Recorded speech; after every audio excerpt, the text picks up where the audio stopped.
Hello friends, AmyR here with Prairie Paper and Ink with more cutesy Halloween cards.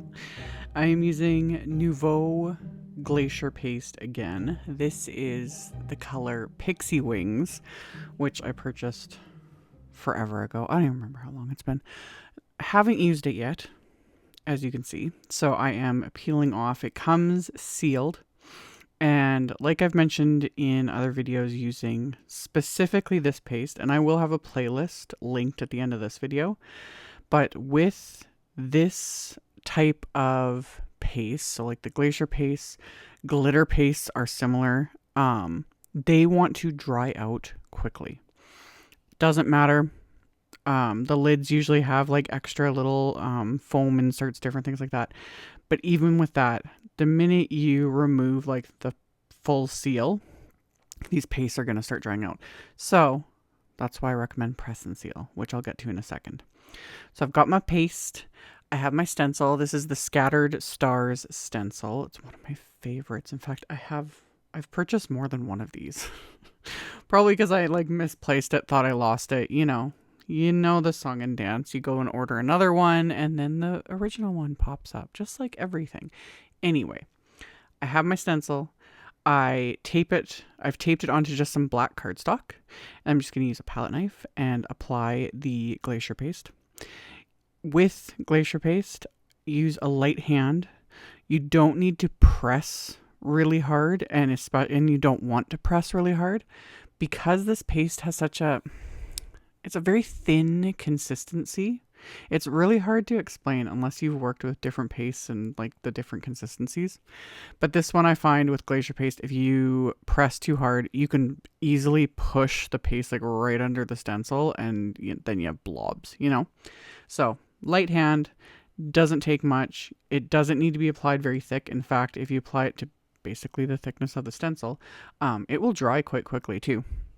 So I just apply it and then I will scrape all the excess back into the container and then press and seal. Press and seal saves all of my paste. I have this sealing pretty much every single jar, especially my Glacier paste. Like I've mentioned this in other videos as well. My Glacier paste, some of them are the original ones that came out however many years ago, still working. They haven't dried out. I do this with my glitter paste, all of it, because again, if you've worked with pastes, the amount of them that I've lost over the years before I learned this little trick. Also, FYI, for those that don't know, press and seal was invented by Jennifer Maguire's husband. So the more you know, fun things. It's perfect for crafting, and there's like tons of other uses for it too. So I keep that thing of press and seal in my craft room, and I do have a link to it because Simon Says Stamp does sell it because international people have a hard time finding it. So I cleaned off my stencil and my palette knife, set it aside, let the background dry, which again, it took it's going to depend on how thick you apply it, your climate, all the different things, but honestly it dries in like 20 minutes maybe, roughly. It dries pretty quick. So I then pulled out the Little Boo wafer die. I think this was part of the limited edition Halloween kit last year. This wafer die is still available. It's super cute. It's got a little like chomp bitten out of it because they, Halloween candy, that sort of a thing. So I die cut it from white cardstock, and I just glued scraps of black cardstock behind it to fill in the eyes. And then I just used a couple Copic markers to add some little blush to the cheeks. And then I thought, while I'm on this little purple theme, my previous Halloween card, I was doing like pastel pinks. I've been talking about that a lot.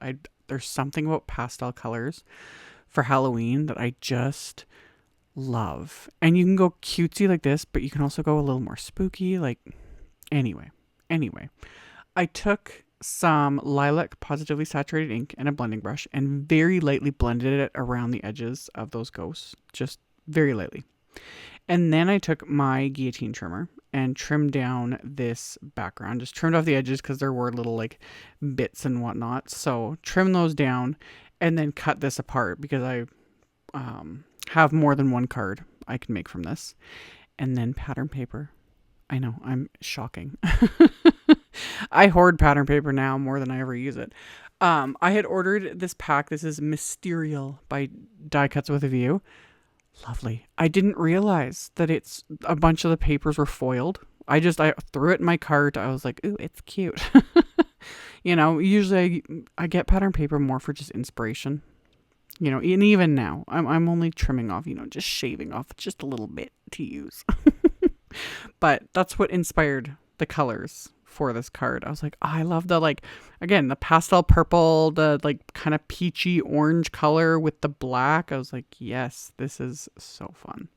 So I trimmed a couple pieces from that pack, and I'm just kind of fiddling with my card front here, because I had a rough idea of what I was going to do, but I'm just like, we'll see what's what. So I adhered my faux foiled background or the piece of the background to a piece of white cardstock. And I'd also die cut some silver glitter paper. I just used one of the SLIMLINE scallop frame wafer dies. Any sort of scallop wafer die would work. But yeah, trim down the silver card, die cut the silver cardstock with that. Decided I was going to stick it on the edge like so. So I just put a little bit of TACKY glue just along the very edge of the cardstock, and then stuck it to this little silver glitter scalloped piece. Again, love.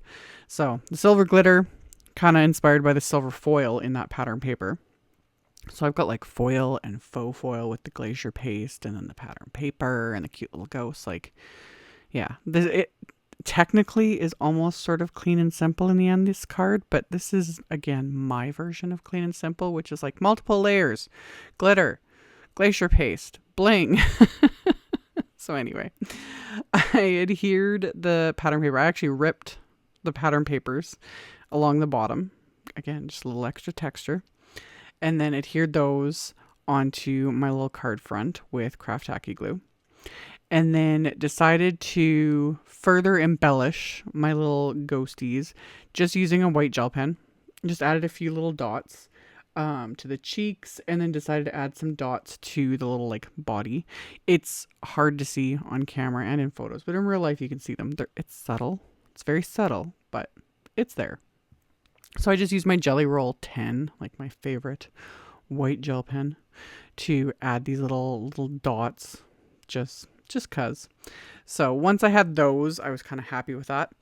And then for my sentiments, I used the Spooky Salutations, I think is what it's called. Yes, the Spooky Salutations sentiment strip pack. And I trimmed down all the sentiments I wanted to use.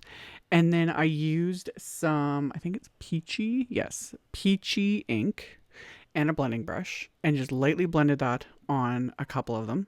And then I'm also going to use that lilac color and a blending brush.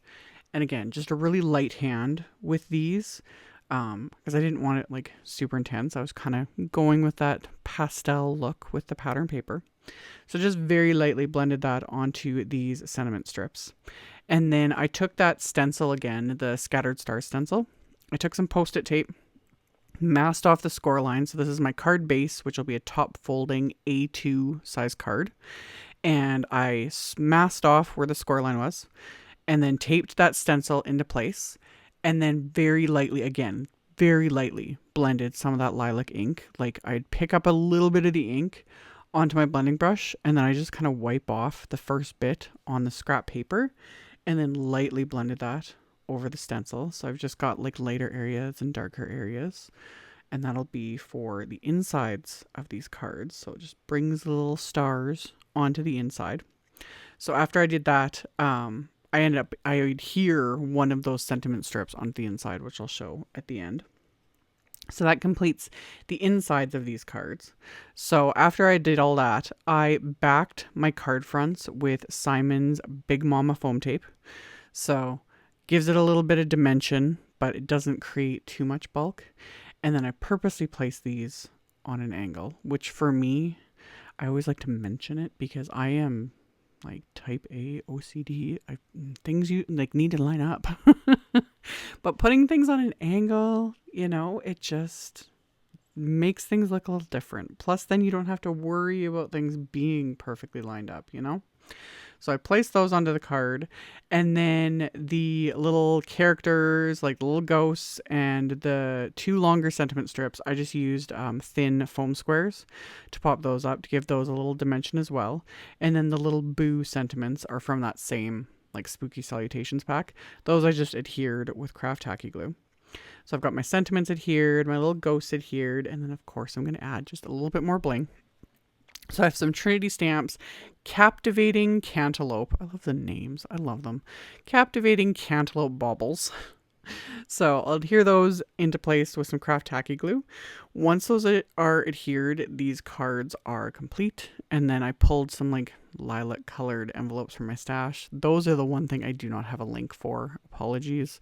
Because yeah, they were just in the drawer and they just happened to match. So everything worked out. So everything else though, I will have links to in the description box below the video, as well as a link to my blog where I'll have the pictures and picture links and all of that. So you can check that out below if you're interested. Thank you all so much for watching, for subscribing, thumbs upping, and then commenting, especially like thumbs upping and commenting. Cannot even describe how much that helps like push my videos out. I very much appreciate it, and I appreciate you guys taking the time to watch, and I will see you all very soon in the next video. Bye.